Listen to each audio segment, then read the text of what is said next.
শুধু এখানে একজন হইছে না। আমি একটা জিনিস শুধু বলি, বাংলাদেশে এখন বিএনপি যেভাবে আওয়ামী লীগের যারা অপরাধী ছিল, কালপ্রিট ছিল দেশে এবং দেশের বাইরের, ওই যে সরাসরি আওয়ামী লীগের এরকম অনেক প্রেতাত্মা আছে, জুলাই বিরোধী অবস্থান ছিল, জুলাইয়ের হত্যাযজ্ঞে সরাসরি সম্মতি ছিল, ওই যে RS প্রাইম টাইম সহ এরকম বিভিন্ন যারা কন্টেন্ট ক্রিয়েটর ছিল ওই টাইমে, যারা এই আন্দোলনটাকে আমাদেরকে সন্ত্রাসী কার্যক্রম করে এরকম বলছে, জুলাইকে এরকম বলছে এবং মানুষকে মারাটাকে তারা মৌখিকভাবে বৈধতা দিছে।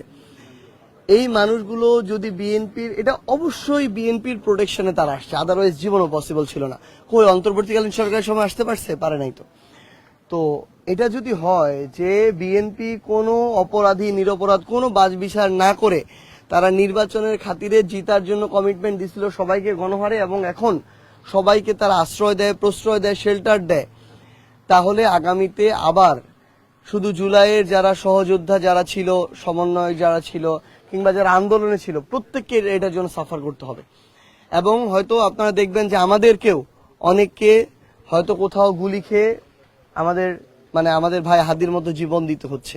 আমরা জানবও না যে আমাদের আসলে কি কারণে জীবন দিতে হইল। এবং আমি আজকে এটা বলে যাই, যদি এরকম যে কারোর সাথে হয় বাংলাদেশে, এই দায় যে ওইখানে এই খুনের সাথে সম্পৃক্ত থাকবে, সেটা যদি আওয়ামী লীগের কোনো দোসর হয়, নির্দেশনায় যদি আওয়ামী লীগের কেউ হয়, তারা যেমন দায়ী থাকবে, এটার জন্য বিএনপিও দায়ী থাকবে, কারণ তারা এই পরিবেশটা করে দিছে। এই জন্য আমরা আহ্বান করব, যারা নিরপরাধ ছিল, আমরা চাই না তাদের শাস্তি হোক। অনেকে শুধুমাত্র একজন ভোটার ছিল, শুধুমাত্র একজন হয়তো শুভাকাঙ্ক্ষী ছিল, কোনো অপরাধ আগেও করে নাই, এখনো করে নাই, জুলাইও বিরোধী অবস্থান ছিল না।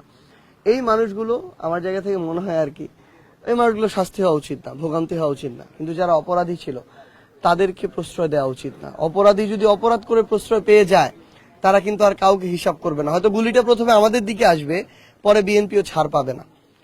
এটা বিএনপির স্থানীয় পর্যায়ের নেতাকর্মীরা, আপনারা দেখবেন বিএনপির বড় নেতা এসে আওয়ামী লীগের অফিস খুলে দিতেছে, কিন্তু ছাত্রদল এসে আবার অফিসে তালা দিয়ে দিতেছে। কারণ মাঠ পর্যায়ের ওই নেতাকর্মীরা কিন্তু সাফারার বিগত 16 বছরে ছাত্র দলের, যুব দলের, বিএনপির।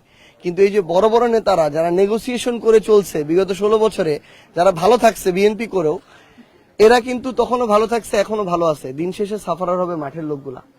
তো এই জন্য আমরা বিএনপিকে আহ্বান জানাইতে চাই, সময় থাকতে আপনারা এই বিষয়ে সর্বোচ্চ সচেতন হন, না হলে এর দায়ভার আপনাদের বহন করতে হবে।